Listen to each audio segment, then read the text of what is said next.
ang ating isipin ngayon, yung mga magagandang bagay. Huwag kang mag-isip ng mga negatibong bagay. Ha?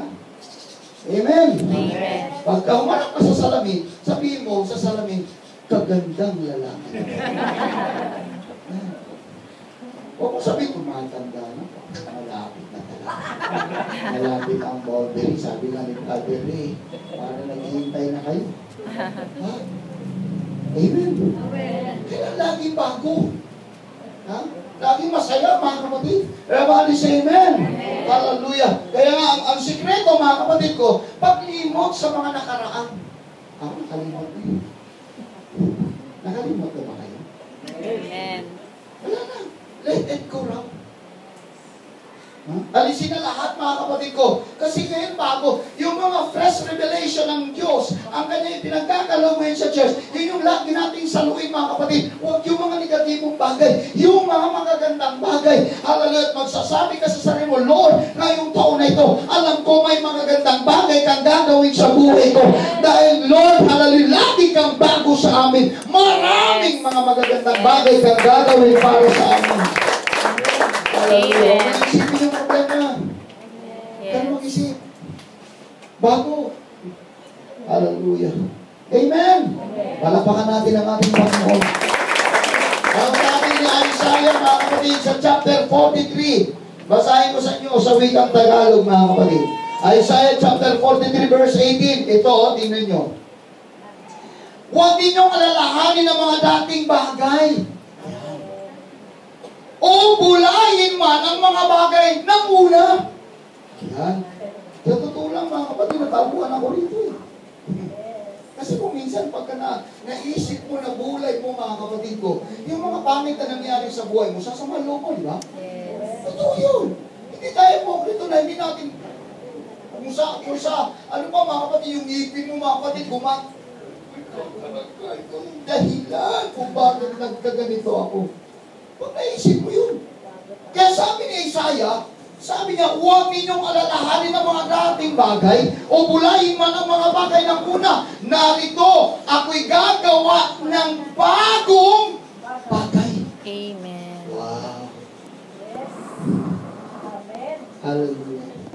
Gagawa daw siya ng bagong bagay. O ikaw na may mag-isip, anong bagay ng mga magbago ang gagawin ng Diyos sa buhay mo? Bino mo, sabi niya, ngayon, yao'y lalabas, hindi ba ganyo malalaman yaon? Gagawa rin ako ng daan sa lupang masukal at mga ilog sa ilang. Kaya sabi ko nga, mga kapatid ko, pag sa Diyos wala talagang imposible. Amen? Pagka ang Diyos gumawa sa buhay natin, walang imposible. Pwede siyang magkaroon ng tubig kahit na sa disyerto. Walang imposible. Imposible ba sa Diyos? Wala. Nothing shall be impossible with God. Amen? Pwede magkaroon ng tubig sa disyerto. Pwede. Diyos yan eh. Ha? Ang gawin mo lang, limutin mo yung mga bagay na nagpapabigat sa iyo. Yes. Limutin mo yung mga bagay na pwede sumira sa buhay mo, mga kapatid. Kasi lahat tayo may mga failures naman eh. Kung mag-inwell tayo sa mga failures sa ating buhay, mga kapatid, hindi tayo makakausap. Hindi makakausap. Hindi ka makamove on. Ha? Sa totoo lang, pagka meron kang dala-dala at palaging bigat, mga kapatid, di ba nahirapan kang kumilos? Mabigat yun eh. Yes. Ha? Kaya nga mabigat eh. Mahirapan kang kumilos eh. Kaya tanggalin mo talaga yung bigat para makakakilos ka. Ganun yun.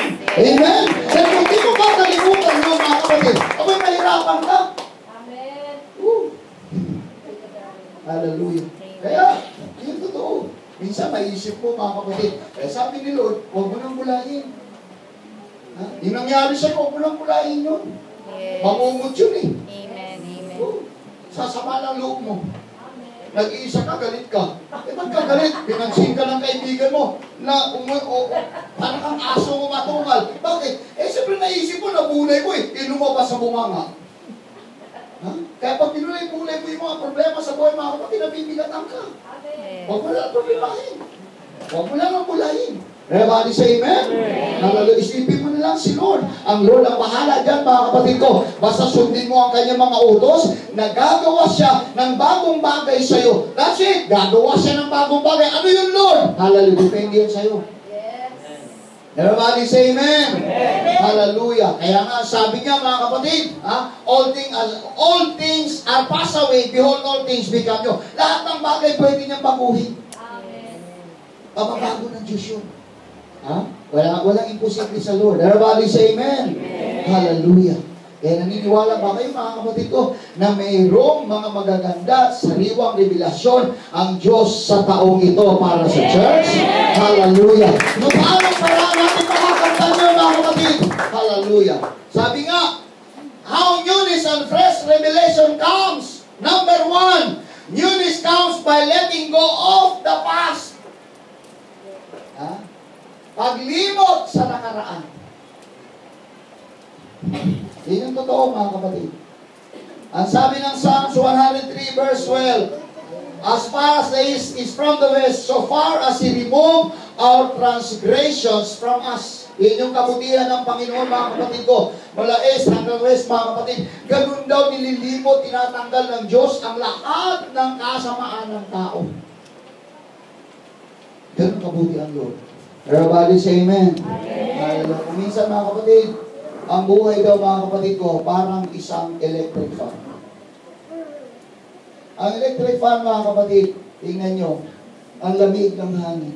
Pero subukan mo mga kapatid ko, ang electric fan, pagka marumi ang loob niyan mga kapatid ko, kahit nagaano kasariwa yung hangin na kanyang sinasagap, pagka lumabas yan mga kapatid ko, hallelujah, marumi pa rin mga kapatid. Kaya ang sabi ng Bible, unless na lang nalinisin mo muna, makakamtan mo yung sariwang hangin mga kapatid ko. Ganon din sa buhay natin mga kapatid ko. Hallelujah, pagka hindi tayo napasunod sa kalooban ng Panginoon, kahit na anong fresh revelation ng Panginoon darating sa atin, hindi natin ito matanggap mga kapatid ko. Kasi nga mga kapatid, hallelujah, hindi pwedeng pumasok ang kapangyarihan ng Diyos. Sabi nga ng Bible, hindi pwedeng lagyan ng bagong alak ang lumang sisidlan, sasabog ang lumang lalagyan. Kaya maliban daw na malinis, hallelujah, at bago, hallelujah, ang lalagyan ng alak at lalagyan ng bago, hindi ito sasabog. Ganon din sa ating buhay mga kapatid.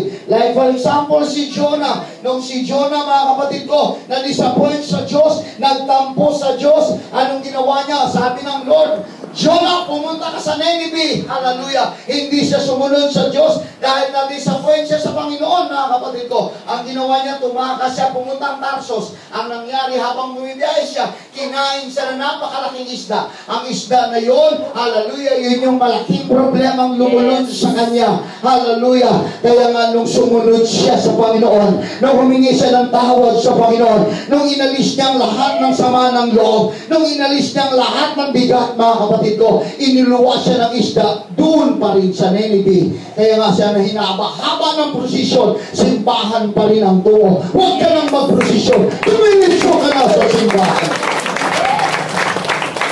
Diretso na! Let it go! Hallelujah!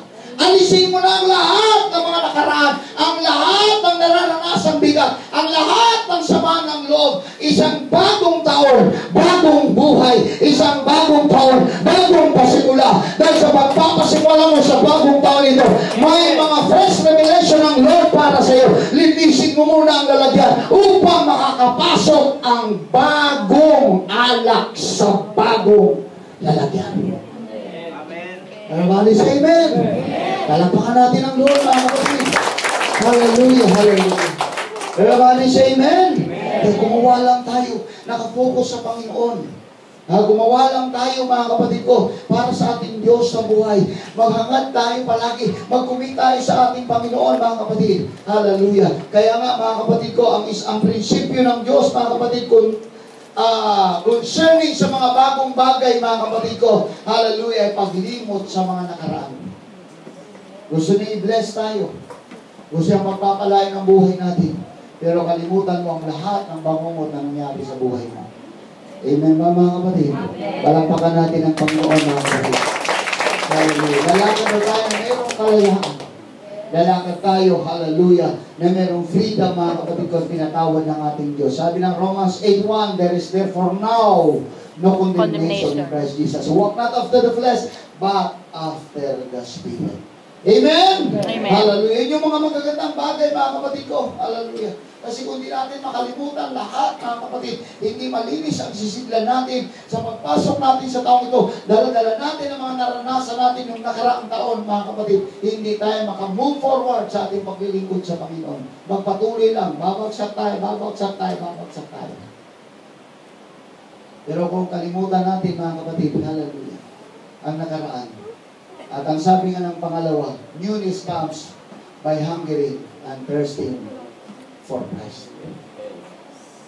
Ang bago, mga kapatid, mangyayari kung tayo ay gutom at uhaw sa ating Panginoon. Yes. Nakita na ba kayo ng taong gutom, mga kapatid? Pagka ang taong gutom, hindi napapakali. Yes. Ha? Hindi, mga kapatid ko, alerto ang katawan, mga kapatid, kasi gutom niya, gusto na siyang kumain. Nakita na ba kayo ng taong uhaw, mga kapatid? Hindi rin, mga kapatid ko, kampante sa isang upuan. Naghahanap ng mainom. Sabi ng Bible, mga kapatid, sa Matthew chapter 5 verses, blessed are those who hunger and thirst for righteousness, for they shall be filled. Amen. Mapalad ng mga taong nagugutom at nauwa sa katwiran ng Diyos. Hallelujah, sapagkat sila ay pupunuan. Dadagdagan daw ng Diyos. Ang Diyos ang magpupuno sa ating lahat, maging sa pangangailangan natin. Ang mahalaga lang mauhaw ka. Ang mahalaga lang magutom ka sa katwiran ng Diyos. Ano ba ang katwiran ng Diyos? Hallelujah, pagsamba sa Kanya, paglilingkod sa Kanya. Yun ang katwiran ng Diyos, na magutom ka. Gutumin mo ang sarili mo sa pagsamba mo sa Panginoon para dadagdag ng Diyos ang lahat ng pangangailangan mo. Amen. Amen? Everybody say, praise the Lord. Praise the Lord. Hallelujah. Diba? Kaya lang magutom tayo. Gutom tayo sa paglilingkod. Uhaw tayo sa paglilingkod. Dinanasa natin, mga kapatid, na matuto palagi para sa Lord. Dahil pagka ginagawa natin yon, mga kapatid, hallelujah, ang Diyos din nagbubuhos ng kanyang mga pagpapala. Amen. Ha? Paano ba doon natin mapansin ang Lord? Kayong mga tatay, paano kayo? Ano ang kahinaan ninyo sa inyong mga anak? Huwag nilalambing kayo. Ang tigas siguro ng puso mo, pag nilalambing ka ng anak mo, hindi mo pagbibigyan. Pero pag ang anak mo magpasimula ng mga kapatid na parang pusa, gumagano ng mga kapatid sa'yo, alam mo na kung ano hinihingi niyan. Ito yun. Nilalambing mo. Nilalambing ang tatay, mga kapatid. Ang tatay naman, siyempre anak niya yan. Kaya nga, may kahinaan, mga kapatid ko, ang tatay. Pag nilalambing ang anak. Everybody say amen? Ang Diyos, ganun eh. Subukan mong lambingin ang Diyos.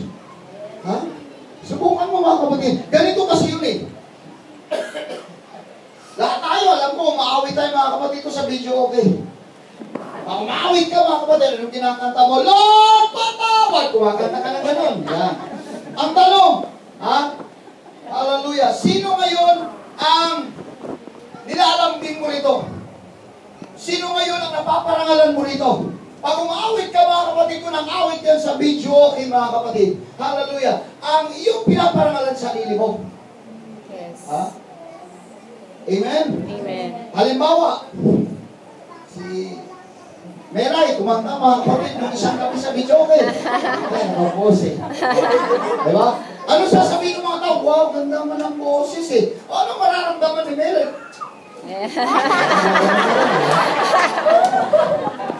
Sabi, pinuri ka ng tao. Amen? Pinuri ka ng tao. Pero pagka umawit ka sa awit ng Panginoon, at pinuri mo ang Diyos, anong mararamdaman ng Diyos? Gumagano, hindi. Padalahan yan. Padalahan ng blessing yan. Padalahan yan ng blessing. Padalahan ng pagpapalit. Kaya nga, pag pumating ka sa church, umawit ka sa Panginoon, magpuri ka sa Panginoon. Pag sinabi sumigaw ka, sumigaw ka. Huwag kang tatawa. Pag sinabi tumawa ka, huwag kang sumigaw, tumawa ka. Para makumbinsi mo ang Diyos. Yan yung pagkukumbinsi sa Diyos. Kaya pagka inaawitan mo, mga kapatid ko, hallelujah, umaawit ka, ikaw yung natutuwa una. At ang nakikinig sa'yo, natutuwa sa'yo. Pero pagka umawit ka ng awit para sa Panginoon, natutuwa ang buhay ng Diyos. Nakukumbinsi, hallelujah, ang Diyos sa buhay natin. Kaya ang Diyos, magpapadala ng pagpapala. Yun yung pagpapadala niya. Yes. Angel Gabriel, asan ka? Padala mo nga si Melay ng pagpapala.